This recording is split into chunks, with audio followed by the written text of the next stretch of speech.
Hello दोस्तों, जैसा कि आपको मालूम है कि एसएससी सीजीएल टीयर 2 का जो है मेंस का एग्ज़ाम शुरू होने वाला है। ये जो एग्ज़ाम है 2 मार्च से स्टार्ट होगा। अब मैं आपको सिर्फ इतना बताना चाहता हूँ, देखिए आपने तैयारी बहुत अच्छी तरीके से करी होगी। इसमें आप जो भी आपने कायदे से तैयारी करी होगी और जिसने एसटी खूब लगाई होगी उसको 1% टेंशन लेने की ज़रूरत नहीं है। मेरे से खुद अच्छे योग्य विद्यार्थी इस एग्ज़ाम को मेंस के एग्ज़ाम को देंगे। कहने का मतलब ये है कि देखिए वहाँ पे जाके आपको टेंशन लेने की ज़रूरत नहीं है। वैकेंसीज़ बहुत ज़्यादा है। जिसने कायदे से एसटी लगाई होगी उसको 1% टेंशन लेने की ज़रूरत नहीं है। होता क्या है कि मतलब जब आप मेंस का एग्ज़ाम देते हैं, ठीक है, मेंस का कोई भी, तो वहाँ पे क्या प्रेशर की बात होने लगती है। कुछ क्वेश्चन शुरुआत में नहीं आते हैं, तो क्या होता है कि जब जो क्वेश्चन आपको शुरुआत में नहीं आ रहे हो उनको लीव करके आगे आप स्किप करके आगे बढ़ते चले जाइए, ठीक है।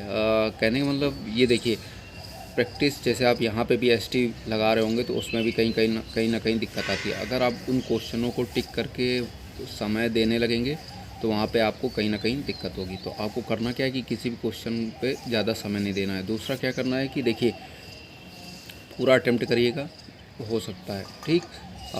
जो जो आपको आता है बेस्ट पार्ट वो तो पहले ही अटेम्प्ट कर लीजिएगा, है ना। और उस वहाँ पे बिल्कुल ये मत सोचिएगा कि मैंने तैयारी कम करी है या नहीं सही से तैयारी करी है। कभी कभी क्या होता है कि कुछ चीज़ें आपने जो पहले पढ़ी होती वही काम आ जाता है। कुछ सेट पैटर्न होते हैं, वो सबके लिए सेट होगा। जो नए क्वेश्चन आते हैं वो सभी के लिए नए होता है, तो उनको अटेम्प्ट करना अच्छी बात है। अगर वो अटेम्प्ट हो जाते हैं तो ठीक है, अदरवाइज़ क्या है उसको स्किप करके आपको आगे बढ़ना है। एसटी में मार्क्स कम और ज़्यादा होते रहते हैं तो उसका टेंशन लेने की ज़रूरत नहीं है। होता क्या है कि एसटी जो बनाई जाती है वो अपने अकॉर्डिंग बनाया जाता है, थोड़ा सा टफ होता है।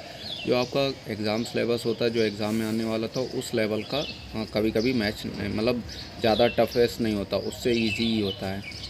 तो जो तैयारी कर रहा होगा तो उसको ये बात तो समझ में आ गई होगी। और जो फर्स्ट टाइम दे रहे हैं, जो कम तैयारी करे तो उनके लिए तो कोई दिक्कत नहीं है, प्रेशर से उसको मतलब नहीं होता है। जो कई बार दे चुके हैं और उनको मतलब कई बार दे चुके हैं और इन केस कब नहीं हुआ है तो उनको ये मालूम है कि प्रेशर कैसे हैंडल करना है। जैसे करंट अफेयर्स हुआ, ठीक, तो उसमें भी आपको मालूम ही है। जो आपको स्टैटिक टाइप में लगे, जो जो क्वेश्चन में डाउट है उसको छोड़ना है, बाकी आपको मतलब कर लेना है। इसी तरीके से इंग्लिश कॉम्प्रिहेंशन को भी सही से आपको करना है, मैथ्स में भी ऐसे ही करना है, रीजनिंग में भी ऐसे ही करना है। मतलब किसी भी क्वेश्चन में ज़्यादा समय नहीं देना आपका समय। और देखिए एक और चीज़ जो मोस्ट इम्पॉर्टेंट बता रहा हूँ, ये क्लियर है, फैक्ट है। जिस भी एग्ज़ाम में अगर आपका मेंस का एग्ज़ाम अगर ये आपको मैं बता दूं कि आधे घंटे तक अगर आपका दिमाग सिर्फ पेपर पे ही फोकस रहा, दाएं बाएं हल्का सा भी नहीं हुआ, उस क्वेश्चन पे नहीं गया कि नहीं उस वाले सेक्शन में ये छोटा या ऐसा हो जाएगा, तो समझ लीजिए वो एग्ज़ाम क्लियर होगा। 1% दिमाग को डाइवर्ट नहीं करना है एग्ज़ाम देते समय, बस एग्ज़ाम पे फोकस रखना है कि ये मुझे अटेम्प्ट करना है और उसी अकॉर्डिंग आपको आगे बढ़ना है। और ध्यान रखिएगा कि उस समय आपको फालतू का कुछ भी नहीं सोचना, सिर्फ एग्ज़ाम के बारे में सोचना और क्वेश्चन जितने हो सके उतने अटेम्प्ट करने हैं। ठीक है दोस्तों, तो कोई डाउट होगा, कोई भी परेशानी तो आप मेरे से पूछ सकते हैं, सभी क्वेश्चन का आंसर देने की कोशिश करूँगा।